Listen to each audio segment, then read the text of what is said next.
के विषय में बताइए।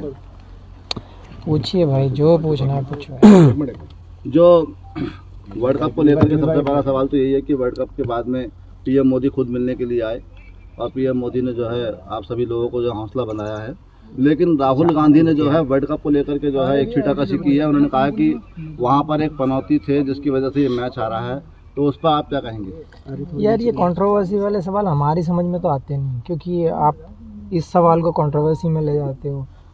बेसिक चीज़ों पे ध्यान दो। जिस चीज़ पे आपने पूरे 2 महीने से मेहनत की है उस चीज़ पे ध्यान दो। ये पॉलिटिकल एजेंडा, ये जो चीज़ें आप जो बीच में लाते हो, मुझे समझ नहीं आता ये सब चीज़। अच्छा, तो अब जो वर्ल्ड क्या रहा जो वर्ल्ड कप में क्या कमियां लगी हैं आपको कि कुछ और सुधार की ज़रूरत है? यार, ओवरऑल तो आपने देखा है कि बहुत अच्छा परफॉर्म रहा है सबका, क्योंकि 11 में से 10 मैच जीते हैं, 10 में से 10 जीते थे उस टाइम। सो कॉन्फिडेंस की कमी नहीं थी, स्किल की कमी नहीं थी। मुझे लगता है कि एक बैड डे हो सकता है, जो वो किसी भी टाइम हो सकता है। मेरे हिसाब से वो दिन हमारा नहीं था। मेरे हिसाब से कुछ एग्जीक्यूशन में थोड़ा सा, या फिर हम थोड़े रन कम रहे, वो सब चीज़ें आप काउंट कर सकते हैं। ऐसा कोई चीज़ नहीं थी जो हमें डाउन करे या मोरल डाउन हो, कॉन्फिडेंस की कमी हो। शामी भाई, रन भी बहुत ज़्यादा नहीं बन पाए और विकेट्स भी नहीं ली जा सकी, तो क्या शाम का वक्त हो गया था, पिच की कोई बात थी, या ओस का कुछ इफेक्ट रहा बॉलिंग में? देखिए, हमेशा आप लोगों ने देखा ही है कि जब शाम को बैटिंग होती है, डे नाइट मैच में जब सेकेंड इनिंग आती है तो बैटिंग के लिए और बेटर हो जाता है विकेट, तो वो एक फैक्टर हो जाता है और विकेट थोड़ी स्लो भी हो जाती है, फास्ट बॉलर्स को उतनी मदद नहीं मिलती, तो वो एक रीज़न रहा है।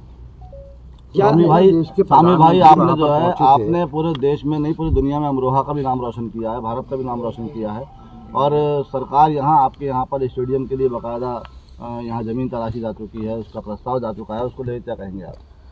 उसके लिए सबसे पहला थैंक्स बोलना चाहूँगा सरकार का भी, और जिसने भी ये स्टेप लिए हैं सब ने मिलकर, स्पेशली उत्तर प्रदेश सरकार ने, क्योंकि बहुत ज़रूरी है।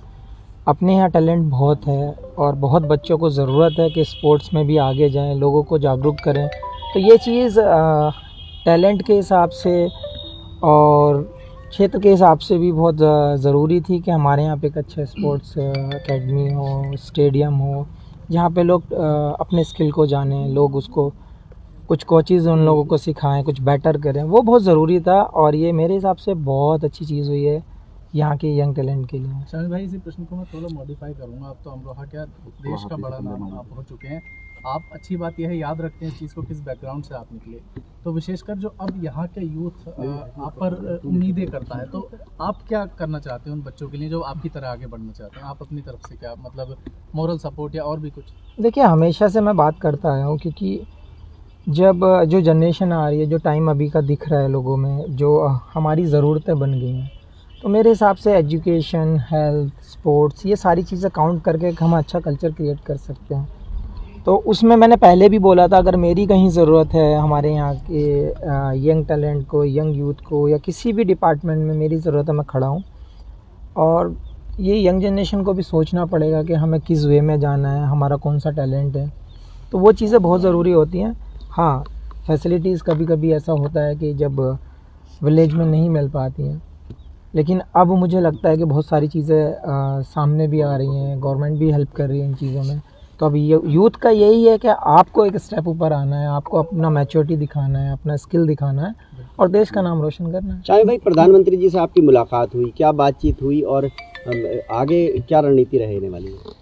देखिए, बहुत ज़रूरी होता है, क्योंकि उस टाइम पे हम मैच हार चुके थे, और जब आपके प्राइम मिनिस्टर जब वहाँ पे आके आपको प्रोत्साहन देते हैं, तो वो एक अलग ही एक कॉन्फिडेंस होता है कि देश का जिम्मेदार आदमी आपके साथ आया है, आपके सहानुभूति दे रहा है। वो बहुत ज़रूरी होता है, क्योंकि उस टाइम मॉरल वैसे ही डाउन होता है, और जब ऐसे मोमेंट में कोई आपका पीएम जैसे इंसान सामने खड़ा है और वो ऐसे बोल रहा है, कॉन्फिडेंस दे रहा है, तो वो एक अलग ही चीज़ हो जाती है, कॉन्फिडेंस बिल्ड करती है।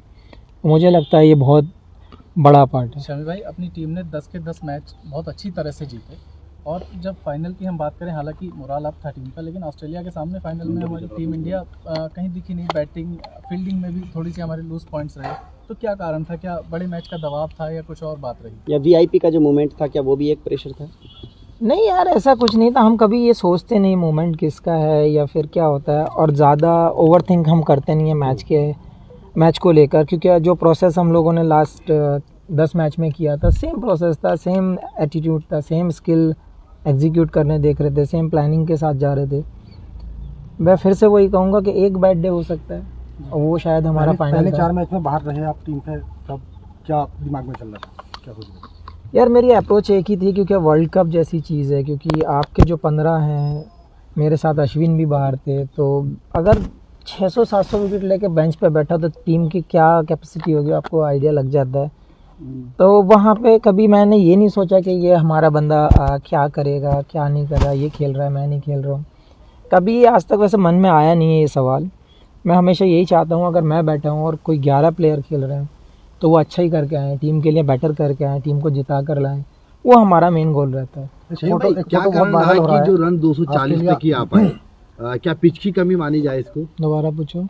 क्या कारण रहा स्कोर कि जो जो कम रहा, स्कोर जो कम रन रहा। का कम रहा है, या पिच की कमी मानी जाए इसमें, या फिर जो प्रदर्शन करना था, जैसे आस और उम्मीद तमाम आवाम को आप लोगों को लगी थी, तो उसके लिए क्या संकेत हैं आपकी तरफ से? देखिए बहुत सारी चीज़ें काउंटर टेक्निकली अगर आप देखना चाहें तो डे नाइट मैच में हमेशा बैटिंग शाम को अच्छी होती है, पिच स्लो हो जाती हैं, वो सब चीज़ें काउंट तो आपको करनी पड़ेंगी क्योंकि वो टेक्निकल हैं। तो अगर सामने वाली टीम जीतती है टॉस और वो बैटिंग को हमें इनवाइट करती है तो हमें बैटिंग करनी ही होगी, तो वो एक हो सकता है कि हाँ वो उन लोगों को एक बेनिफिट है। सेकंड की रन आपने देखा ही है कि 240 रन फाइनल में एक ऐसी टीम के अगेंस्ट, मेरे हिसाब से 30-40 रन और बनते तो मैच में और ज़्यादा मज़ा आता, हो सकता है रिजल्ट हमारे फेवर में होता। तो क्या पहले खेलना जो है वो हार की बड़ी वजह है? यार वो हमारे हाथ में नहीं था क्योंकि हम टॉस जीते नहीं है, क्योंकि वो सामने वाला अगर बॉलिंग करना चाहता है तो वो टीम को बॉलिंग करनी एक पड़ेगी। फोटो वायरल हो रहा है, वो वर्ल्ड कप पे पैर रखे हुए हैं। यार मुझे ये चीज़ बहुत मुझे भी हर्ट हुई है, क्योंकि जिस ट्रॉफी के लिए कंट्री की सारी टीमें लड़ती हैं, जो अचीवमेंट कर आप पाना चाहते हैं, जो ट्रॉफी आप अपने हाथों में सर के ऊपर उठाना चाहते हैं, वो ट्रॉफी पैर पर लगाना वो मुझे भी अच्छा नहीं लगा और ऐसा करना भी नहीं चाहिए। समीर भाई, जब प्रधानमंत्री से आपकी मुलाकात हुई थी तो उस दौरान हालांकि इंडिया मैच हार चुकी थी, हमारी सरजमी पे मैच हो रहा था, प्रधानमंत्री ने किस तरीके से आप लोगों का जो क्या बात हुई, क्या बात क्या वो हुई? आपके ये आप मुझसे सुनना चाहते हो? आपको वीडियो भी सोशल मीडिया पर घूम रही है, ऑडियो के साथ घूम रही है, आप लोगों ने देखा ही है कि कैसे उन्होंने सबका साहस बढ़ाया है, कैसे उन्होंने सबसे मुलाकात की है। ये बहुत अच्छा लगा हम लोगों को, क्योंकि प्रधानमंत्री का आना एक छोटी चीज़ नहीं है। आपने 7 विकेट लिए थे भाई, आप शानदार आपका प्रदर्शन था, उस पर प्रधानमंत्री जी ने आपको कुछ कहा? हालांकि सौगात तो मिल गई है, योगी सरकार ने आपको दे दी है। देखिए मेरी हमेशा कोशिश यही है कि कंट्री के लिए बेटर करते रहें और अच्छा करते रहें, टीम जीतती रहे, और मेरा यही कहना है कि सब लोगों को अपना 100% देते रहो, कंट्री को जिताते रहो।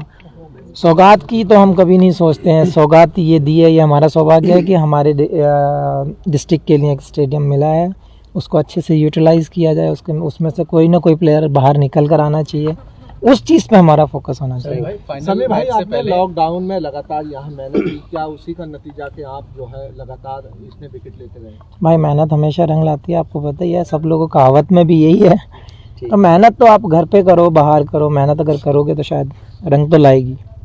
ठीक है, शुक्रिया। टारगेट करने की वो थी, क्या सोच रहे थे आप एक रात पहले? नहीं यार, एक रात पहले ऐसा कुछ माइंड में नहीं था, क्योंकि कॉन्फिडेंस अच्छा था, स्किल अच्छा चल रहा था, सब कुछ अच्छा चल रहा था, प्लानिंग पूरी हो चुकी थी। हाँ, जब बड़ा मैच होता है तो हमेशा कहीं ना कहीं हम सोचे नहीं, लेकिन प्रेशर रहता है हमेशा, कहीं ना कहीं माइंड वहाँ पे वर्क करता रहता है। आप चाहें कि हम चिल हो जाएं तो वो होता नहीं है, क्योंकि जब तक ख़त्म ना हो जाए टूर्नामेंट, जब तक हम शांत बैठते नहीं हैं, तो ज़रूर थोड़ा तो कहीं ना कहीं रहता है, मानते नहीं प्रेशर, वो बात अलग है। एक मुद्दा बहुत उठाता है कि पाकिस्तानी वो इंडियन बॉलर्स को बॉल अजीब नई तरीके दी जा रही है, तो उनकी मानसिक स्थिति के बारे में क्या कहना है पाकिस्तानी? ओ भाई, ये नहीं बोल सकते, क्या ही बोलें इस बारे में, क्योंकि आपको सबको पता है, हमें पता है, इवन उन लोगों के प्लेयर्स ने भी, जो सीनियर्स हैं, जो लेजेंड हैं, जिनको दुनिया मानती है, उन्होंने भी उनको एक्सप्लेन किया है, लेकिन उनकी समझ में नहीं आता। मानसिक स्थिति क्या तो बन गई है? इसमें हम कुछ कमेंट्स नहीं कर सकते क्योंकि वो सोच ही वैसी है। शमी भाई एक सवाल और, क्या आपके हिसाब से क्या टर्निंग पॉइंट रहा मैच का? क्या रोहित शर्मा की वो कैच या विराट का वो आउट होना अचानक बैट से बॉल लग के, क्या टर्निंग पॉइंट रहा मैच का? या फिर जो एम्पायर्स कॉल एक हुआ था, ट्रेविस हेड और लाबुशानी की जोड़ी वहाँ टूट जाती है एम्पायर्स कॉल का मतलब? देखिए एक ही चीज़ थी क्योंकि रन हमारे पास उतने ज़्यादा नहीं थे कि हम अगर काश हमारे पास 300 रन होते तो हम इजीली डिफेंड कर पाते।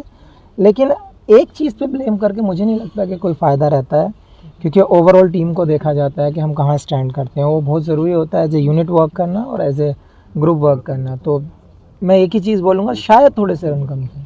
क्या शमी भाई आपकी यहाँ जो अब यूथ है, आपका कल आप आए, कुछ बच्चे आपसे मिलने पहुँचे, कुछ यूथ से बात हुई आपकी? अभी थोड़ा सा टाइम दूंगा उनको भी, और जहाँ पे स्टेडियम का अनाउंस हुआ है वहाँ पे भी जाकर देखूंगा। अगर कुछ मेरे लायक सेवा होगी तो मैं ज़रूर करूँगा। जो यूथ ट्राई कर वो जो तैयारी कर रहे हैं क्रिकेट की, उनके लिए कोई मैसेज? एक ही मैसेज करूँगा, एक ही मैसेज दूंगा कि जो आपके अंदर टैलेंट है आप उसको पहचानें, मेहनत करें। क्योंकि जब मैं यहाँ से गया था तो आप लोगों को भी पता है कि कैसी फैसिलिटीज़ थी या यहाँ पे क्या था। बहुत स्ट्रगल करने के बाद यहाँ से ये अचीव किया है। अब अगर आपके पास फैसिलिटीज़ हैं तो बस आपको हार्डवर्क की ज़रूरत है, फोकस की ज़रूरत है। तो यही कहूँगा कि आप फोकस करें और हार्डवर्क करते रहें। Thank you.